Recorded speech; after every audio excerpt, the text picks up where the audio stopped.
আরবাজ খান দ্বিতীয়বার বিয়ে করেছেন, ফের বাবা হতে চলেছেন শীঘ্রই।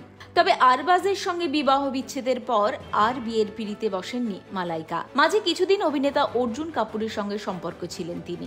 তাঁদের প্রেম ভাঙার খবরও ছড়িয়েছিল অনেক দিন। এর মাঝে শোনা যাচ্ছে দ্বিতীয়বার বিয়ের ভাবনা চিন্তা শুরু করেছেন মালাইকা। আপাতত এই খবরে সরগরম বলিপাড়া। আবার বিয়ে করবেন কিনা সে কথা স্পষ্ট না করলেও প্রেম সম্পর্কের উপর তার অগাধ আস্থা রয়েছে সে কথা জানিয়েছেন অভিনেত্রী।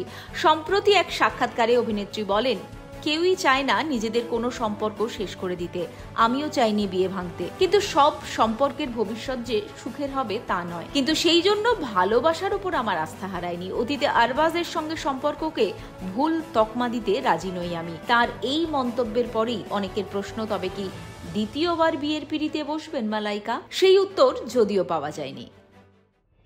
এখন সময় ফলো এবং সাবস্ক্রাইব করুন